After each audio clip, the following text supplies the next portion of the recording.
Welcome to Bite Size Dental Marketing, a podcast where we talk to the most influential and brightest minds in the dental industry. Our mission here is very simple. We're out to create a community for dentists, hygienists, and dental enthusiasts where you can have access to the minds in dentistry that are solving the problems that you are having in your practice today. Now, whether that's dental marketing or patient reactivation, treatment acceptance, buying or selling a practice, or even just where the future of dentistry is going with all the technological advancements we're seeing and the pace at which the industry is moving, we want to create a place where you have understanding and have a roadmap on the small steps that you can take to make a practice better today so that you can feel it in your production and the joy of the work you do tomorrow. Enjoy. Welcome to Bite Size Dental Marketing. Today we have Justin Strong. Justin's the founder and CEO at Room 118. Been in the industry a long time, and I love a good origin story. Justin, let's have it. How'd you end up starting a company, and what in the world got you into dental marketing? The short version is it's an homage to my grandfather. So my grandfather's named Roy. He was born in 1911. I'm in Utah. He was born here in Utah. And he was born into poverty. When he was 7 years old, his father, who was a miner, died in the mines, and he became the man of the house at 6 years old. Kind of went through the Depression and just had a really, really impoverished life as a child.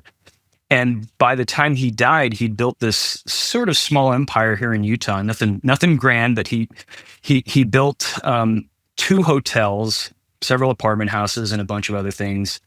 All self-taught. He was not formally trained as an engineer or anything like that, but he did a bunch of engineering projects. And the centerpiece was a hotel called the Best Western Rome in Provo, Utah. It doesn't exist anymore. They tore it down to do some other development. But as a kid, myself and my cousins worked there. That was sort of, kind of a rite of passage for a lot of the cousins, was to come in and work at this hotel, mowing lawns, doing maintenance stuff and everything else. And in the hotel, there was a converted room that was room 118. It was formerly a guest room, but we turned it in, or my grandfather had turned it into a workshop. And basically at the hotel, if something was broken or if we needed to fix something, we all went to room 118, and that's where we fixed the problems. So room 118 is literally an homage to that room at that hotel that my grandfather built. That is a great story. When you think about branding and its implications in marketing, and as you've gone through, your own company, what are the high points and where do you see practices lose their way a bit? So if you're a practice owner trying to understand what quote unquote good marketing is kind of a first principle challenge, because if you don't know the answer to that, you're kind of at the mercy of others that know more than you, and hopefully their intentions are good, and I think mostly they are, but you don't necessarily know how to act on that information. So 3 years ago, we decided to come up with what we wanted to be the single authority on dental marketing when it came to data. So in 2023, we launched the first version of what we called then the Dental Digital Marketing Index. We've shortened that to just the Dental Marketing Index today. And at that time, we looked at 1,000 dental practices that were statistically representative of the 50 large major metro markets in the US. And we looked at anything we could observe. So we looked at, we went to their websites, we cataloged what was the content, the structure, the organization, the type of, did they have custom illustrations? Did they have, stock photography? Did they have videos? All of that stuff. We ran it through a bunch of tools to determine, how good is the website in terms of its performance? Is it code heavy? We looked at their social, how big is their profile? How many followers do they have? How often do they post? We looked at their SEO performance. We looked at paid. We looked at their referrals, their reputation, all of that. And we came up with, at the time, we were pretty proud of it. Nobody cared but us. But we had this sample of about 4.4 million data points that represented those 1,000 practices. So that gave us a chance to kind of crack open that black box and just say, objectively, for some practices or for most practices, this is what marketing means. It's about 350 web visits a month from search. It's a domain authority of 7 to 8. It's probably somewhere between 150 and 200 followers, things like that. And today, the most recent version, we've gotten a bit more sophisticated in the size of the sample and the way that we're sampling. And we're marrying that with something that we're calling the super practice blueprint. And all that is a fancy way of saying we've built some models that can look at all of that data at scale and then look at an individual practice and just say, okay, you have a practice in Des Moines, Iowa. Des Moines, Iowa has this population. It has these demographics. It has these growth characteristics, so on and so forth. That maps to a certain demand model in terms of you're going to have lots of ortho, or you're going to have lots of implants, or you're going to have a lot of GP, or whatever it is. And we can help you understand where your practice sits today objectively. We can score you on all these things and say your practice is doing great, or your practice needs some help, or you're like right in the middle. And then objectively say, if you want to increase your performance by 5%, let's say you want to add another patient a month on average, or you want to add 50 patients a month on average, we can help you understand, is that possible in your local market? And then objectively, based on the data, what would you have to do for that to be true? So that's sort of a quick high level of the index itself. And we thought that was a need in the industry because it doesn't really exist, at least not in an accessible way for practice owners and DSOs. I have two questions. Answer them in any way you want. Number one, how did you approach the correlation and causation problem that begins with that much data? So, you need successful practices need 200 to 300 visits from paid media. I think you said, is the 200 to 300 visits drive the success of the practice, or was a successful practice sort of capturing those anyway, right? Yeah. And the second question is, how are you tying it to like a P&L performance, or were you morely looking at marketing analytics, if you will? I'll start with the second because it's both easier and more difficult to explain, so I'll try to get it out of the way. We've pulled data from the ADA, from some of the individual specialty organizations, and then from dental economics and a few others to build pricing models across the country. So we have a state-by-state pricing model that basically says, on average, there are these number of procedures for example, diagnostic and preventative care. There's going to be this many in the state of Maryland, on average. There's going to be this many that are restorative, this many that are prosto, and so on and so forth. And then we can look at the survey data that says, well, in that state, they tend to price high, low, or in the middle. And then we also look at the price elasticity in that state to say the 50th percentile versus the 90th percentile pricing has a big range or a little range. All of that goes into a model so we can say, well, the average cost of a procedure of a certain type in the state is going to be X number of dollars. And then the demographics are going to have an impact on that. Is it an affluent market? Is it an affordability focused market? Is there lots of public insurance? Is there a lot of private insurance memberships? All of that stuff. So we can look at that and give us a baseline to say, well, this is what we should be getting transactionally from a win. We can look at information on if it's a GP. We can look at the average life cycle of that patient and that win to say, okay, they're going to make this much on the procedure. They're going to have a 65% adoption rate for them to enter their active patient pool, and then they'll continue to make money for some number of time. If it's a specialist, probably going to be more incidental in terms of that. But that gives us our baseline to say, well, this is what the result was. So we can use that in your baseline ROI calculation.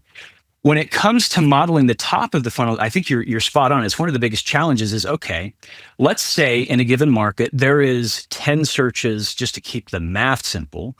Let's say there's going to be 10 searches on the term dentist near me.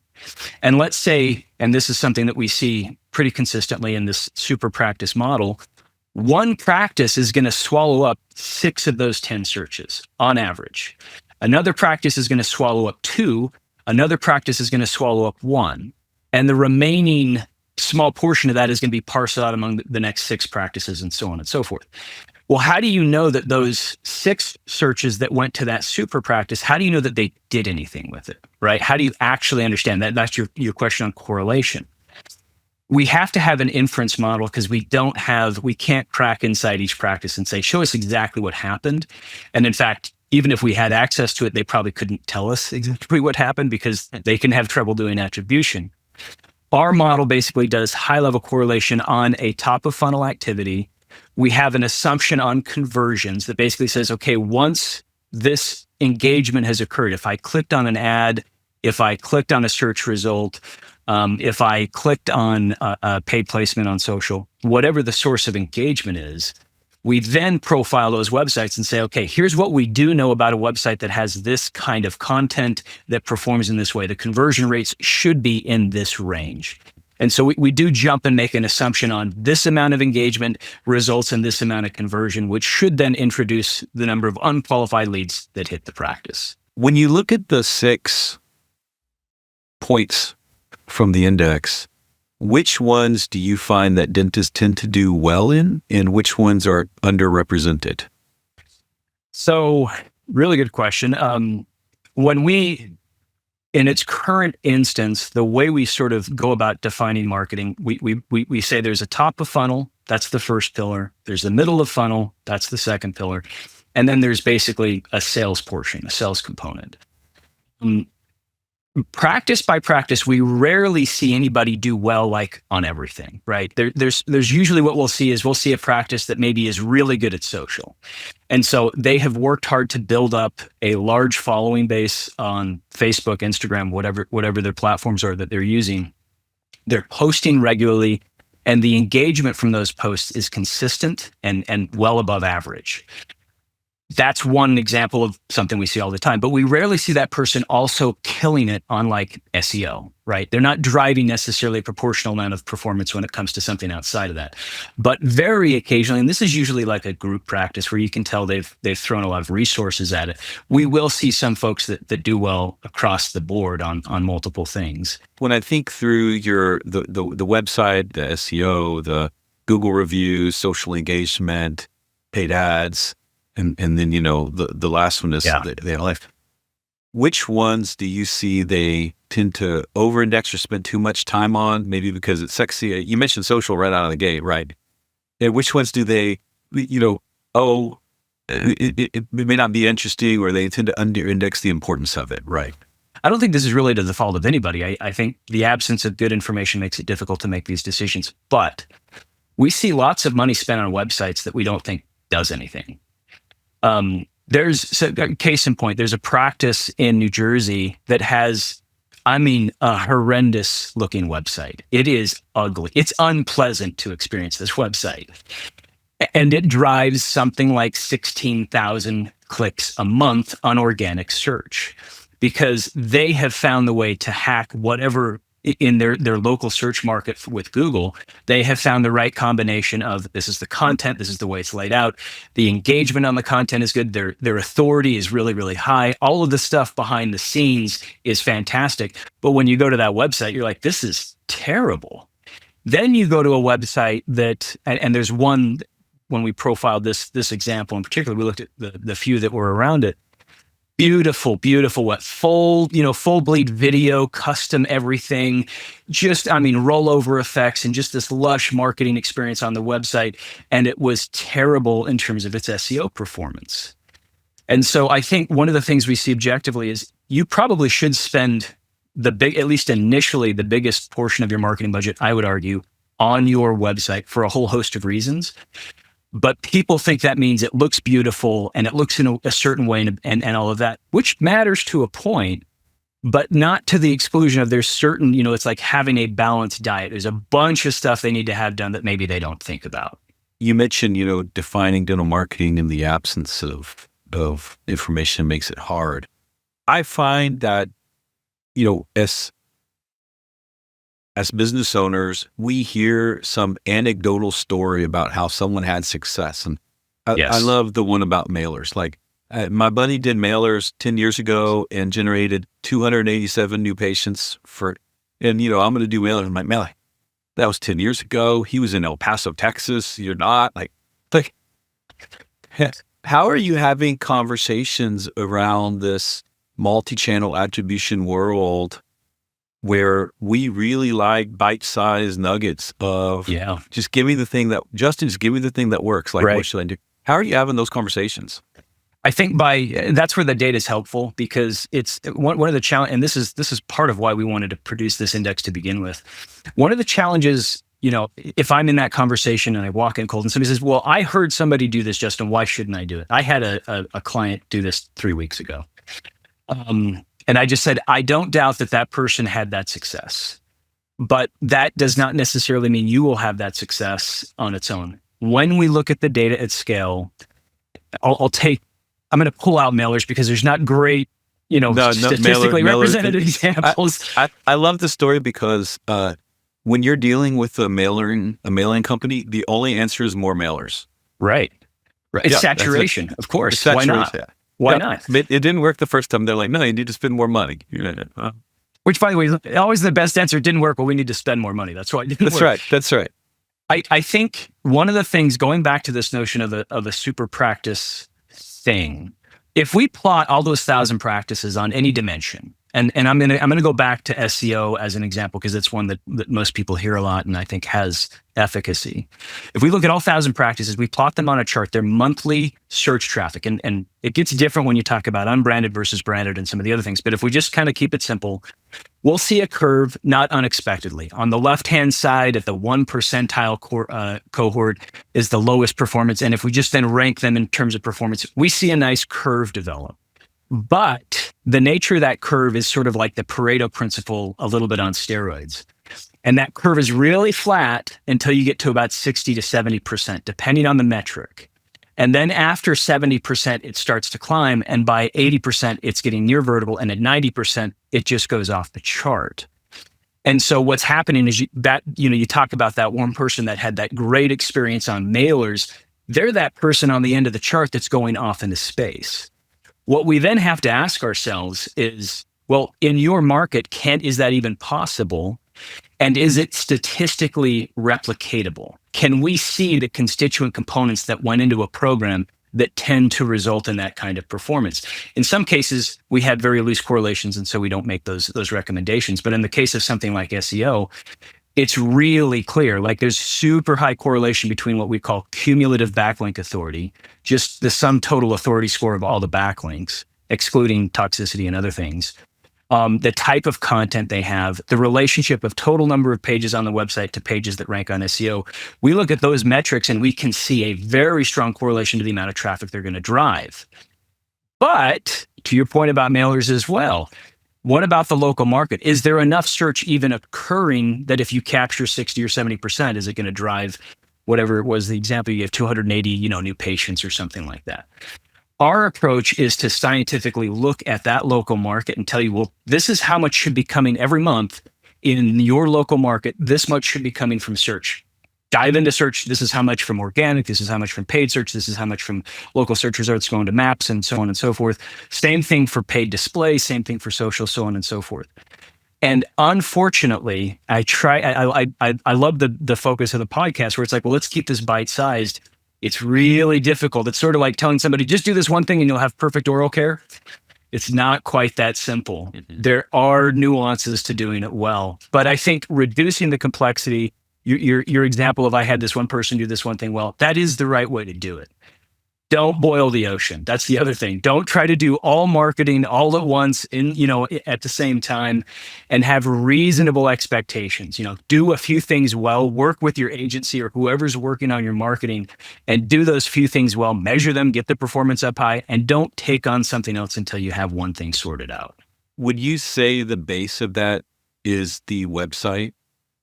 I mean, if you don't have a great website, can you have great social without a great website? If you have amazing reviews, is the website the nucleus of this effort? Absolutely. In your opinion?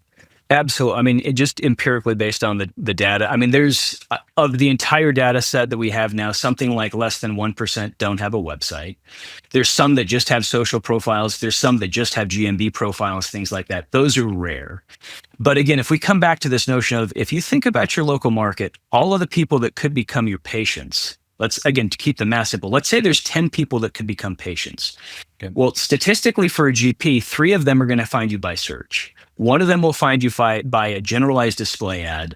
3 to 4 are going to find you by referrals. And then, 1 or 2 are going to find you by what I would call legacy, like your mailers or your bus reps or whatever people are doing. If you don't have a website, almost 80% of that, maybe even more than that, basically disappears. If you don't give them a destination to go to, and you don't more specifically give the things that are giving them that information, like Google, a destination to go through, you're in a lot of trouble. And it's not enough just to have the awareness piece. It's also converting them once they go to the website. So part of it is having a website that people can go to, a destination, and it needs to be built well. It needs to have landing pages and other things for you to do testing. It needs to have all of that. It needs to convert those people. And then the last thing is, and this is something that I think is probably not going to be top of mind for most practice owners, it is your greatest source of analytics.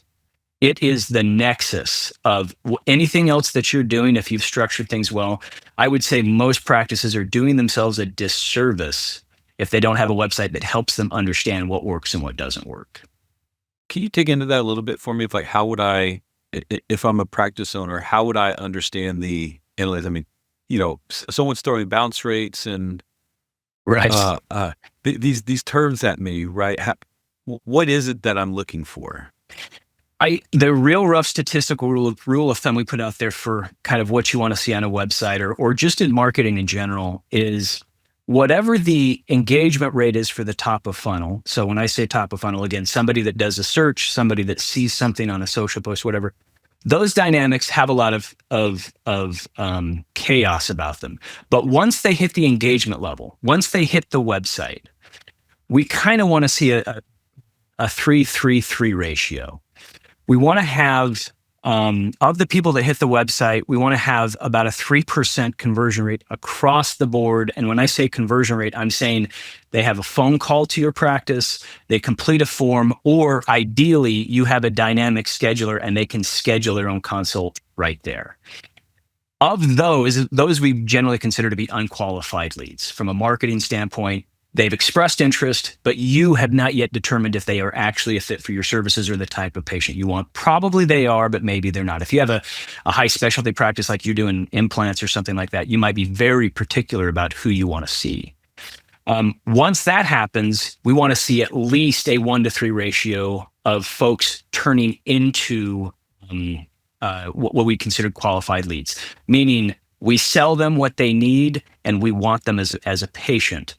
The last angle is when you talk about case presentation, outside of things like, your run rate preventative and diagnostic, but for your more high dollar things like implants or prostho or perio, we want to see a case acceptance rate of about 1 in 3 as well. So on the website, and Google Analytics is a bit technical, I think, for most folks, but however you choose to do this, I would want to see of the folks that hit the website and have scheduler and then identify where I have a blockage or where I have underperformance, and that's where I would put my focus. You mentioned online scheduling, which every dentist I've ever met thinks their schedule is some unique flower that only they can replicate. Right. I mean, obviously, we love online scheduling. How do you see it progressing over the next few years? And I mean, you said hopefully they have online scheduling when you were talking earlier.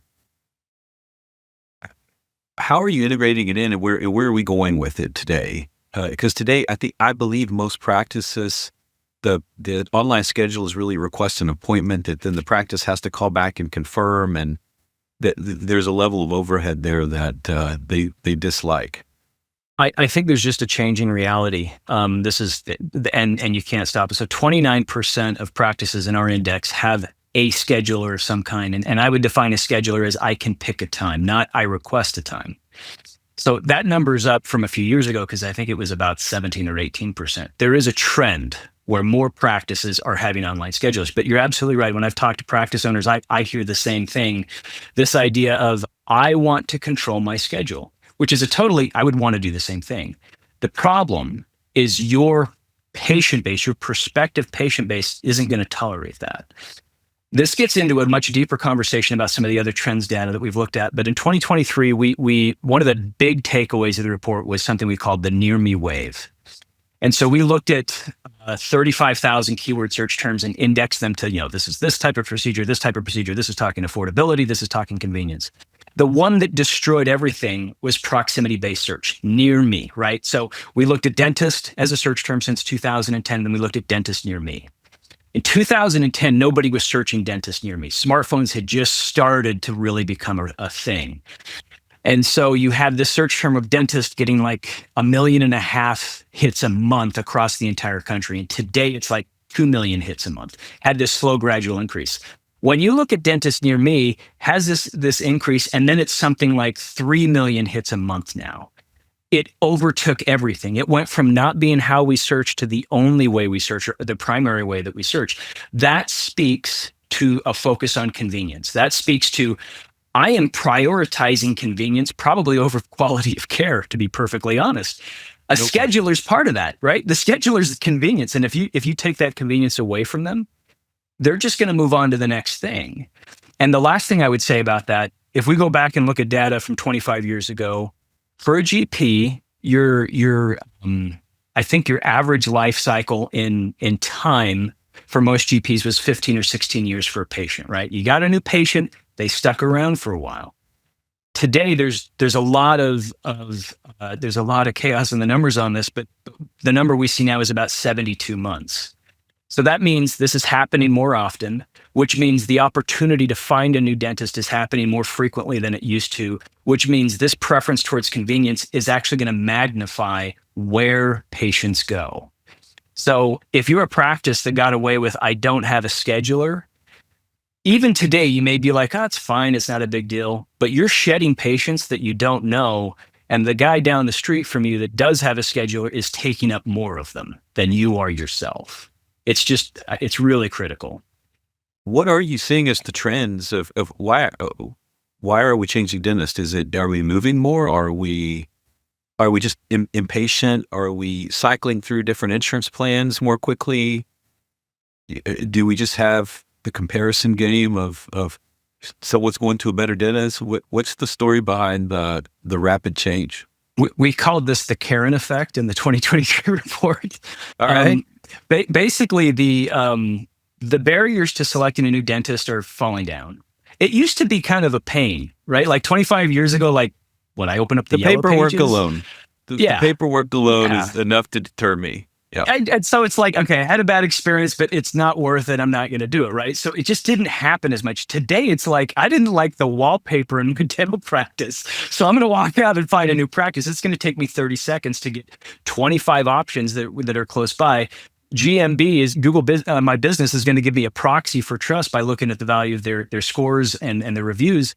It's just easier. And when I talk about the Karen effect, all of the technologies that have made things easier for us, I can buy something on Amazon, it shows up tomorrow, all of that stuff, it's just changed our behavior as consumers. We're more demanding, we're less tolerant of things we don't like, and those things have made it so that we can make that change. If for whatever reason, if I just want to make a change with my dentist, it's just easier than it's ever been.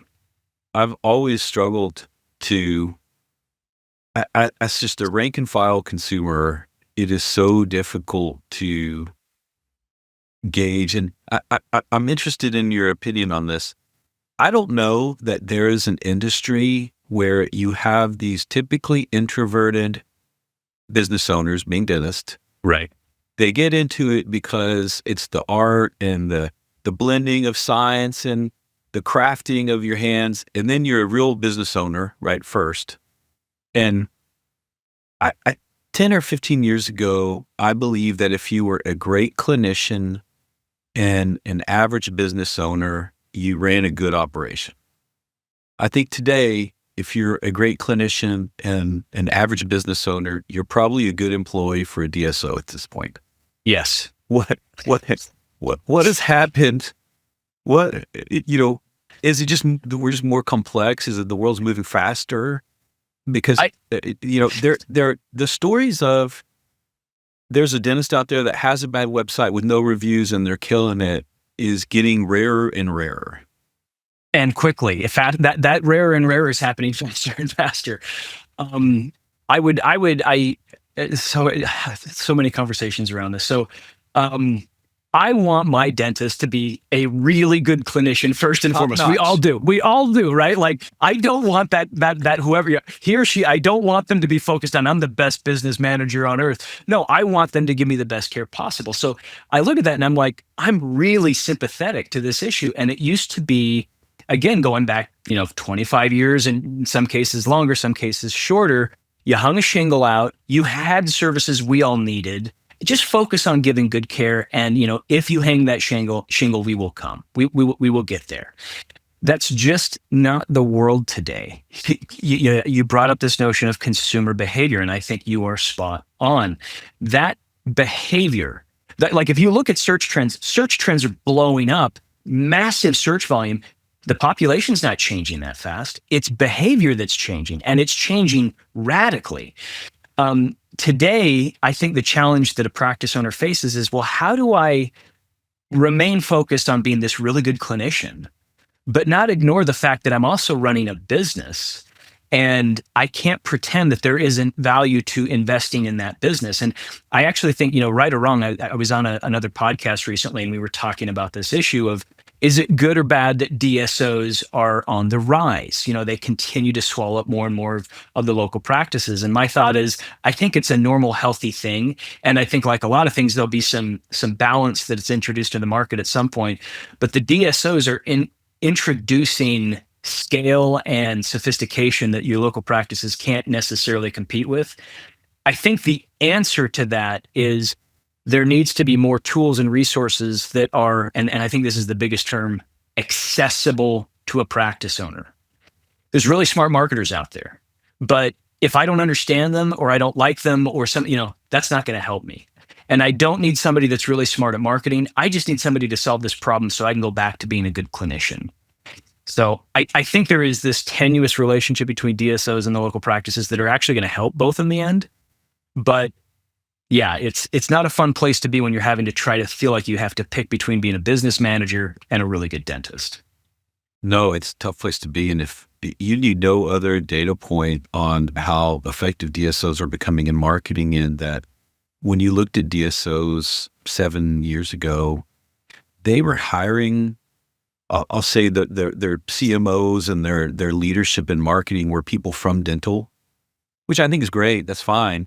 But now they're bringing in Procter & Gamble alums. They're bringing in these people from outside the market, because if you're in consumer packaged goods, or you're in some other form of industry, you understand multi-channel attribution, and you're bringing a level of sophistication to marketing that just didn't exist in dentistry. It was, for years it's been hang a good website and, I would say not only did it not exist, but the economics weren't there to support it, right? There's a cost to doing that level of marketing. And you talk about, somebody like Procter & Gamble, somebody that does, massive consumer products. They are their own ecosystem in their own right? Like, they have more data on one product line than the whole industry of dental has collectively, right? And so DSOs, I think, do bring that level of resource focus, because the economics start to make sense. I do think there is something, personally, I don't want to live in a world where it's all DSOs. I also don't want to live in a world where they don't exist, right? I do think that there is going to be it's a competitive aspect that is going to ultimately help everybody in the end. Agreed. But it's going to be a challenge to endure it over the next several years. Well, I think you go back to it's not the strongest that survive or the fastest that survive. It's the most adaptable to change. And the DSOs have raised the bar on the quality of care that you need to radiate. Now, I'm not saying you can't have quality of care, but I want to get into video content as we talk about this, but that's one area that I find the dentists don't want to do. No one enjoys being on video. No one, but yet telling me the technology you have, telling me you have a cone beam is great, but so do I can hit 7-iron from cone beam to cone beam to cone beam. And right. It does differentiate you. And what does that even mean to your prospective patients anyway, right? Yeah. Yeah. You had $250,000 to burn. I don't know what it means. Yeah. We've talked about DSOs. We talked about the changing market. We talked about, the the marketing index. Where do you see dental marketing evolving? How do you see it growing over the next 2 to 3 years with the consumer demand? I think that in the same way that this has happened across other industries where you have a very homogeneous SMB slice like dental. One of the things I like about dental, one of the reasons the index is even possible is we have 135,000 dental practices in the US, 115,000 of them are GPs. They have a lot of similarities in terms of their needs and so on and so forth. When we look at this is the same issue has been happening to broader healthcare for 25 years anyway, right? A lot of your local doctors' offices have been absorbed into much larger organizations. And that trend, I mean, with private equity, that goes into everything from car dealerships and plumbing companies to all kinds of things. So this trend that's happening in dental, I think is it's not a new thing. So we can kind of have some learnings from that. I do think the big changes that are going to come is just we have to have the ability to manage complexity. And to your point, that requires adaptability. There's a lot of folks that not a lot of folks, I would throw myself into this. I don't like change that I didn't instigate. I don't like it when the world changes and I didn't get my permission to do that. But that is just going to happen. It's going to happen faster and faster. And if your adaptability is a muscle, you need to get comfortable. If you want to run a practice, you need to get comfortable with that. That's just a fact. It's you can't, not having that focus on adaptability and staying current on what's happening is sort of like saying, I want to be a dentist, but I really don't like teeth. So I'm just not going to. No, you have to do. That's just something that's part of the deal. And I think you hit on it. A lot of folks that are really good clinicians that are okay at running a practice, they're probably going to continue to face this question of, do I sell my practice to a larger organization? I think, though, the blessing and the curse in all of this is when you look at technologies over time, complexity comes up and then the complexity comes down. You have these really state-of-the-art things that were built for very specific things and very, very, high-end uses, and then they get consumerized. That's happening with dental tools and marketing technologies more broadly. The index itself is part of that. We're trying to be a part of that conversation about reducing complexity and giving tools to folks so they can make good decisions. I do think, though, that your question also leads into what are the other trends in the next 5 to 10 years that really are going to hit practices? And and I don't know if you want to go there or not, but there's some big ones I think that everybody kind of knows about, but they do need some attention. Mobile, I got to ask you a question. How many of the folks that you talk to think that mobile is important to their marketing? It would be hard for me to give a number. They hear it and repeat it. I don't believe they understand what mobile first means or mobile. I think they're repeating words, like saying, I need to advertise on TikTok. I think it's a similar, they'll say the words because I think they're repeating something, but I don't know that they really understand the impact of mobile. So limited. Based on what you've seen and what you observed with your own experiences, how much traffic to a practice's website is mobile? Oh gosh, near 100, 87. Yes. I'm going to guess. It's on the lowest end samples we've seen. It's in the mid 80s, and it's like 94, 95% for most practices. And so you talked about video earlier. And I had us on Costas's podcast a couple of years ago on this, and he said something to the effect of, I thought video was something that Google liked. And I'm like, it depends. Optimized video that's delivered crisply, quickly, and is part of an experience, yes, that increases engagement time. That's time on site. Google sees that. They're going to increase your authority score. But if I had this big, beautiful, panoramic video that is now sliced into this tiny thing, and 95% of my traffic is going to get this really suboptimal experience, actually, video is bad. And so when we talk about the future, in industries outside of dental, we've been shouting mobile first for 15 years. And even those industries struggle to really adhere to that. No question. And I think it begins with when a developer starts building a site, they're doing it on a 38-inch monitor. Yep. I almost feel like those dev environments need to basically take away the ability to build on anything but mobile, and then create tools to make that mobile experience extensible to a desktop. It's just, I don't understand why that's still an issue. So mobile isn't changing. And you talked about making video for TikTok. We're doing so much stuff on our phone that, the old school approach was, I'm going to build a website that when somebody decides they want to have dental services, they need help, they're going to go to that website, I'm going to show them what I do, they're going to click on something and they're going to call us, they're going to schedule whatever. That's not what's happening. I'm on my phone, I see something on TikTok or I see something on Instagram. I then cruise on over to your website for 5 seconds, like what I see, but I'm not in a position to want to do something right then and there. So I'm going to go back to what I was doing. And then at a later date, I'm going to find you with a branded search or something like that. Mobile is so important. You just have to think about engaging with your world as if the only window was that mobile device. I think that's first and foremost. I would also throw out that there is a change in SEO. We're seeing this, and our models are being updated with this version of the DMI. Search is no longer just search. And I think you can speak to this probably better than I can. But if somebody does a search for dentist near me, what do you see?